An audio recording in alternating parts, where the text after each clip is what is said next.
Hello friends, welcome to my YouTube channel. आज के video में हम सीमेन एनालाइज टेस्ट के बारे में डिटेल से जानेंगे कि अगर कलर में, मोटिलिटी में या वॉल्यूम में या किसी भी पैरामीटर्स के कम या ज़्यादा होने पर कौन सी डिजीज़ हमारी रिपोर्ट्स में दी जाती है।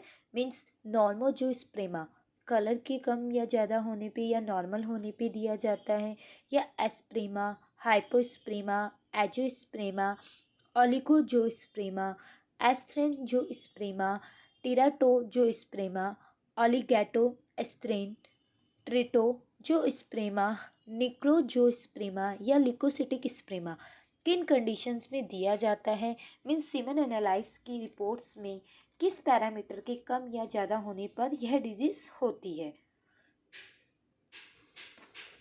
नॉर्मोजोस्प्रेमा नॉर्मोजोस्प्रेमा जो है यह हमारे स्पर्म टेस्ट की नॉर्मल रिपोर्ट के कंडीशन में दिया जाता है जब हमारी सीमेन वॉल्यूम जो है 1.5 से 3.0 मिलियंस पर मिलीलीटर्स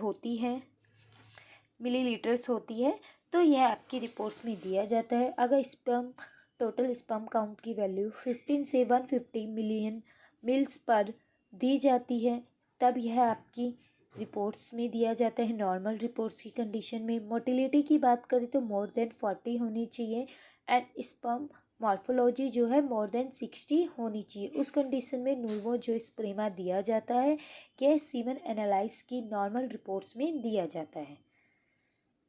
एस्प्रेमा की बात करें तो एस्प्रेमा जो है वो complete lack of semen with injection की इजैकुलेशन की कंडीशन में दिया जाता है। तो अब अगर बात करें हम इजैकुलेशन क्या होता है, तो इजैकुलेशन जो होता है वो अगर जो स्पर्म जा रहा है आउटसाइड, जो यूरेथ्रा के थ्रू पास आउट होता है, वो जो है आपके ब्लैडर में प्रॉपरली पास आउट नहीं हो रहा है, प्रॉपरली ब्लैडर के पास नहीं जा रहा है स्पर्म, तो उस कंडीशन में जो है एस्प्रेमा दिया जाता है। मीन्स जो अब बात करते हैं हाइपोस्प्रेमा तब दिया जाता है जब सीमेन की जो वॉल्यूम होती है वो लोअर देन 2 ml होती है। मीन्स इस डायग्राम से आप समझ सकते हैं नॉर्मल सैंपल जो होता है उसमें सीमेन की वैल्यू जो है वो ज़्यादा होती है, 1.5 ml से ज़्यादा होती है। बट अगर सीमेन की वैल्यू 1.5 या 2 ml से कम होती है तो उस कंडीशन में हाइपोस्प्रेमा दिया जाता है। एजोस्प्रेमा जो है वह उस कंडीशन में दिया जाता है जब पेशेंट की जो स्पर्म है वो स्पर्म है ही नहीं। मीन्स स्पर्म जो है वो प्रॉपरली नहीं हो रहे हैं, ब्लॉकेज की वजह से या किसी भी रीज़न से जो है स्पर्म जो है प्रॉपरली नहीं बन रहे हैं या ज़्यादा ब्लॉकेज है इस वजह से, तो उस कंडीशन को एजोस्प्रेमा कहा जाता है। एलिगोजोस्प्रेमा कहा जाता है जब पेशेंट की वॉल्यूम में जो स्पर्म पर मिलीलीटर्स जो होते हैं वो 15 मिलियन जो है वो नॉर्मल वैल्यू होती है। बट अगर पेशेंट की वॉल्यूम में रिपोर्ट्स में ये कम है, मीन्स अगर मान लीजिए 14 से 15 के बीच में है, तो यह कंडीशन आपकी मिल्ड कहलाती है। और अगर 5 से 1 है तो वो मॉडरेट कहलाती है और सर्व कहलाती है अगर लेस देन 1 है। आप इस तरीके से आपकी रिपोर्ट समझ सकते हैं कि पेशेंट को कौन सी प्रॉब्लम है। एस्थ्रेंजोस्प्रेमा तब कहा जाता है जब पेशेंट की जो मोटिलिटी होती है, मीन्स स्पर्म की जो मोटिलिटी चाहिए, मीन्स जितना स्ट्रॉन्ग होना चाहिए वो नहीं है, तो उस कंडीशन को एस्थ्रेंजोस्प्रेमा कहा जाता है।